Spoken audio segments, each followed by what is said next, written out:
Today we chatted with local musician Josh Rabie, going by Echo Black River. Josh explores his past, how he got into music, the origin of Echo Black River, and he discusses his lyrics on his new album related to loss, loneliness, giving up, and redemption. I'm Amy, and he's Brent, and this is La Crosse Local. My name is Josh Rabie, although now that I'm married, my wife and I both hyphenated our name, Krzyzanowski Rabie. It's kind of a tongue twister, which is funny. I'm originally from Portland, Oregon, and that's Oregon, not Oregon, like you Scotties like to say. So yeah, I grew up in the Northwest. I moved out here. I actually went to learn how to build acoustic guitars in Davis, California, about 8 years ago. And while I was living there, I met my now wife, and she's originally from Wisconsin, so she wanted to move back closer to home. And I said, well, I'm coming with you. And now we got 2 kids and a house, and I work at Dave's Guitar Shop, which is perfect for me. I kind of run the acoustic sales over here. How did I get into music? I've been playing my whole life, mainly guitar. So I started guitar when I was probably 10 or 11. In high school, listened to a lot of classic rock, and then I got into early blues stuff like Robert Johnson and Mississippi John Hurt, and then I kind of really delved into Hendrix in middle school. And then I sort of found early country, bluegrass, old-time music, which kind of shaped the next 10 years of my musical path. I play banjo, fiddle, guitar, and mandolin.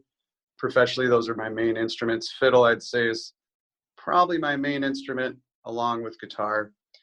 I play a lot of traditional bluegrass, old time, country, Cajun music. I can do all that. I've studied those genres. But yeah, this album, Echo Black River, is my solo project. It's my first solo album of all original stuff. Really kind of with a focus, instead of the acoustic folk world, I kind of wanted to use my songwriting with electric guitar, drums, bass, keys. So that's kind of what I was going for with this album and project. Totally different for me, but been meaning to do a solo record like this for a long time. What was the origin of Echo Black River? That's pretty much just a moniker for you, right? Do you have arsenal of musicians? That's right. Yep. You know, my name is kind of long. Rabie, everybody would say Rabbi or Rabie. So I was like, well, you know what? I've always liked monikers, stage names.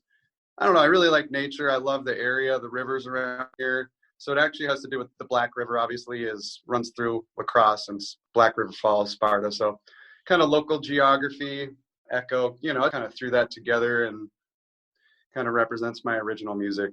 That's just me, all my original songs. Wasting my day on you,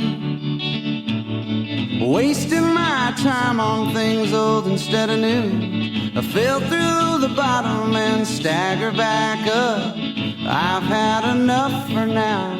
Taking the time to listen to a few of these tunes on the new album titled Uphill Downpour, you have some striking lyrics related to loss, loneliness, kind of like trying to forget, almost like giving up, on the song Wasted Time. How do you approach songwriting? That's a good question. For me, at least with this album, it's really kind of a personal thing. So I was a heroin addict for years and years, and so the theme of the album, I would say, is it starts out with morning phase, which is just kind of craving those things, and kind of throughout the end of the album, I kind of go through my phases of where I sort of found another way. And I've been sober for a long time, but I don't regret any of that sort of history, but it definitely kind of shaped who I am and my songwriting for sure. So yeah, Wasted Time specifically is about like waiting to get drugs, waiting to use them. It's always just a lot of junkies or ex-junkies talk about this, but you're just kind of, it's sit around, hurry up and wait, as far as that. So that song is a lot about that, and kind of relapses is obviously a common theme as well for a lot of people. It was for me for years before I really got stability in my life. So yeah, I mean, this album is definitely personal in that way for me, and some of the lyrics are kind of dark and kind of represent that. And then towards the end of the album, it's more kind of like psychedelic visions. had experiences with a lot of substances, I guess, and they've, I think, for the better shaped who I am and how I like see the world. So yeah, that's kind of what Wasted Time is about. Going from that to, I wasn't necessarily listening to the lyrics in Hazy Nights, but like Hazy Nights has almost like a dancey vibe to it. I instantly was reminiscent of when you could used to be able to smoke in bars. You'd be listening to classic hits like Billy Joel kind of on the piano sort of thing. Where do your influences come from? Man, yeah, I kind of have that same vibe too. Influences, like I said, I'm really steeped in traditions of American folk music. Is kind of like I became obsessed with that. So a lot of my songwriting has that early country vibe, Americana, like folkish, but with electric instruments. I'm a huge, huge fan and influenced by the Staple Singers, which gospel band, Mavis Staples, Pop Staples. They got their start in the early 50s. And I just love the way that Mavis Staples sings. And my guitar tone is super influenced by Pop Staples. He had a tremolo guitar sound, but they would do gospel songs. I'm not really religious or anything, but I've really connected with the early Staple Singers and actually all their albums. I love soul. I love like R&B. So I think my music has elements of that folk Americana songwriting, but super blues heavy for sure. Like when I sing, I bend a lot of my notes. I slide blues notes into all my songs and melodies. So that, yeah, I'd say it's like a good mix of almost every roots American music kind of blended together. Off this new album, which songs are you currently kind of like digging the most? What's your go-tos? So there's only 8 tracks. I kind of like the idea of keeping it short, leaving people wanting more. Sometimes when you hear a really long album or songs that go on, you kind of lose the listener and the story. So I kept it kind of concise. I kind of really worked on all 8 of them to try to polish them up as best I could. I'd say Wasted Time, Morning Phase, Home at Last, which is the last track as well. They all kind of have their own kind of flair to them. Believe it or not, I've never actually played a gig with this album. With COVID, I had to sort of scramble. I finished all the remaining overdubs myself to finish the album in my basement, which with two little kids at home is tough. So, but I got all the overdubs and I sort of had to finish it myself, and then I sent it for mixing.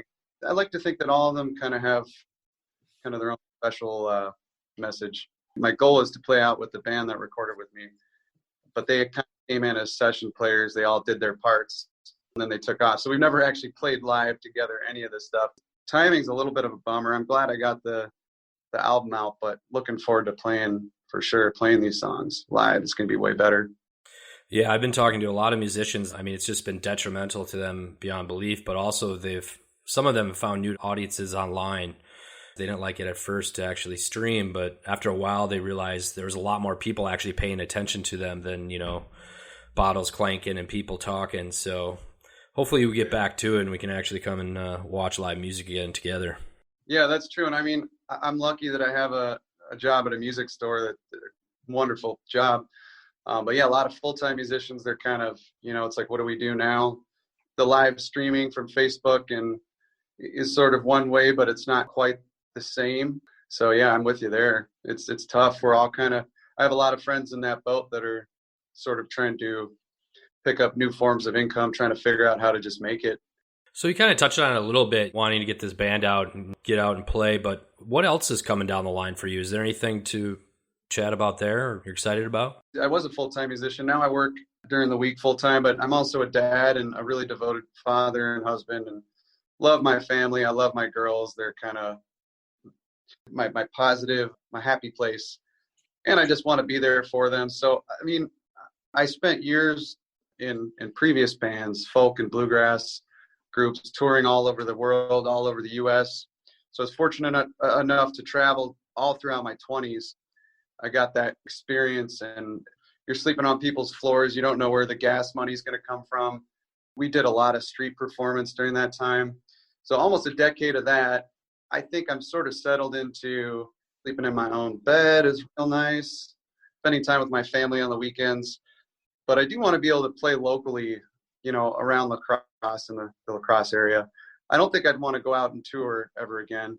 It was amazing and I loved it, but I think I'm just such a homebody and have been for years at this point. So, but I love playing locally. Well, now you have a reason to not leave your house. So exactly. So where can people find out more about Echo Black River? On Facebook, Echo Black River as a musician band page. And I also have a Bandcamp page.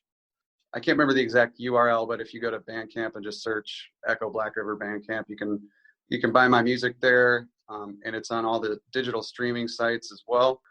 Digital interwebs. La Crosse Local Podcast is a production of River Travel Media. Do you have an interview idea you would like to share with us? Message us on Facebook at La Crosse Locals. Subscribe to the La Crosse Local Podcast on your favorite podcast app. If you like us, rate us 5 stars. We thank you for it.